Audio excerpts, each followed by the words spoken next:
What's up, guys? I'm back from my recovery from wisdom tooth surgery. I'm still a little bit sore. I might be slipping up on some words because I'm still a tad bit swollen. You can't really tell on the outside, but on the inside, I still can't open my mouth all the way. But let's just jump straight into it. Week 17 predictions. I missed week 16, but I did go 10-6. I swear to God, I'm not lying. I do a work pool, and I went 10-6. I just went off of those picks. Couldn't make a video because I looked like a damn chipmunk. But I got a video for you guys this week. So, Thursday, we got the Jets at the Browns. Joe Flacco revenge game. I'm not even going to jump into it. You know what's going down in Cleveland on Thursday. Give me the Browns. Next, we have the Lions and the Cowboys. More Saturday football. Hell yeah. Two teams that are kind of sputtering into the playoffs. They're still two great teams, but not at the peak of their hype or play levels of play as they were earlier in the season. But of the two, I think that the Lions have been a little bit more iffy. Both sides of the ball have been less impressive, and I think that the Cowboys offense can do enough to take advantage and win the game. Next, we have the Titans and the Texans. It's an interesting game. Not really completely sure if CJ Stroud is playing, but the Texans won with Case Keenum in Tennessee last time. So with home field advantage, whether it's Case Keenum or CJ Stroud, I'll take the Texans. Next, we have the Falcons and the Bears. It's kind of an odd game to pick for me, but what I think is going to come down, what it's going to come down to most here is the Falcons' drastic level of play difference compared to from on the road compared to them at home. They're two different teams when they play away or in Atlanta. The Bears are 4-3 at home, so really it's kind of a crapshoot. But I've liked what I've seen from the Bears and their improved defense lately, so give me Chicago. Next, we have the Dolphins and the Ravens, and coming off of a great win against the 49ers last week, I can't really be convinced to pick against the Ravens right now. So it's nothing against the Dolphins, but I will include the fact that they're not great on the road or against winning teams, and they are banged up on offense as well. Next, we have the Saints and the Bucks, and these two teams are on opposite ends of the spectrum right now. The Saints are beating themselves up, and the Buccaneers are honestly overachieving this season. The whole team and Baker as well. And in my eyes, they are red hot right now. Home game against a team that they've already beaten. Give me Tampa Bay. Next, we have the Patriots and the Bills. The Bills are a very different team from when these two teams met earlier in the year.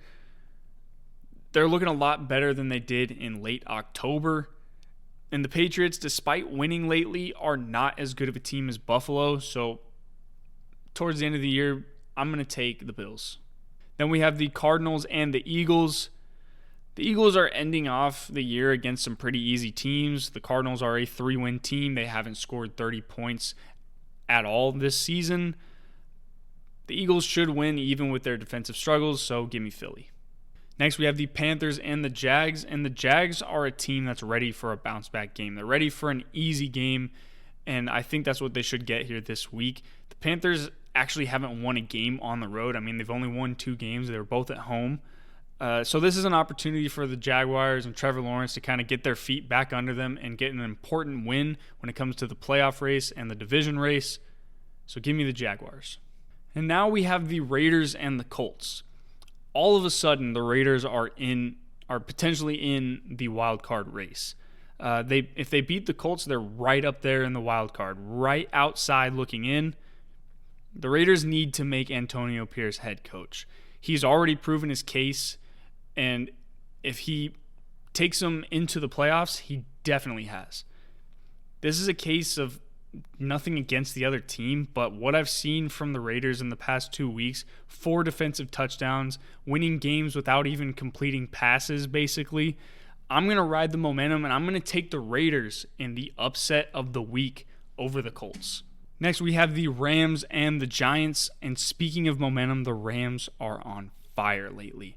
6 out of their last 7 games they've won, with the one loss being against the best team in the league in the Ravens. Stafford and Kyren Williams are leading the way for this electric offense, so give me the Rams. 49ers and the Commanders. Well, the 49ers had a rough loss last week to the Ravens, and I would hate to be the next team to go up against them because Washington has the worst secondary, worst defense in the league, and the Niners are going to come out absolutely pissed off. They're going to do terrible things to this Commanders defense and just lock up the 49ers, not only for the lock of the week, but for the crimes that they're about to commit in D.C.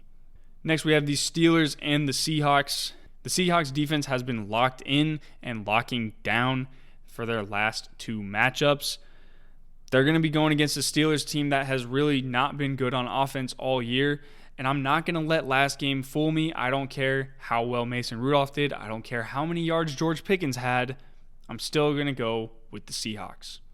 The Bengals and the Chiefs. These teams have both been seeing some struggles as well, but one that's prominent is, of course, the Chiefs' disciplinary issues, and it's also their run defense. They basically just lost to a team that only ran the ball and played defense last week in the Raiders.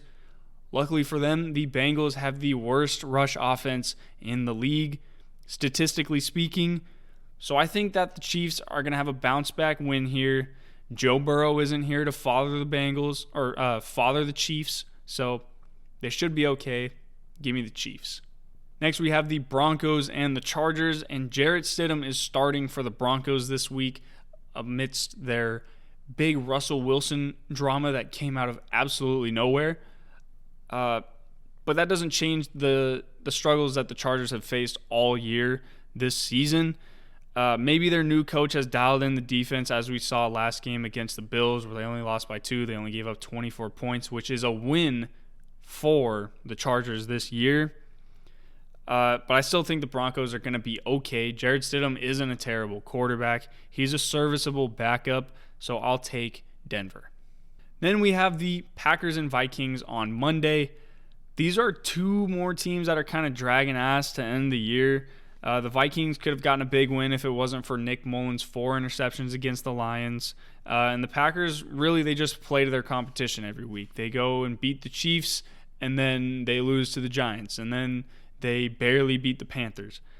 So it kind of seems like this should be a close game, but I'm going to take the high-powered offense against a lackluster Packers defense who is without their best corner due to suspension. So give me the Vikings. Well, that is it for my Week 17 predictions. I kind of flew through those, really. I promise you I went 10-6. I just couldn't make a video. I should be all right now with my wisdom teeth. Should be able to make some more videos. This is probably the last video of 2023. We had a huge year, and I'm hoping to have an even bigger one going into 2024. I've got a lot of shit ready to go. Hope you guys are excited. Hope you're excited as I am. I'm really hungry. I'm going to go and get this edited.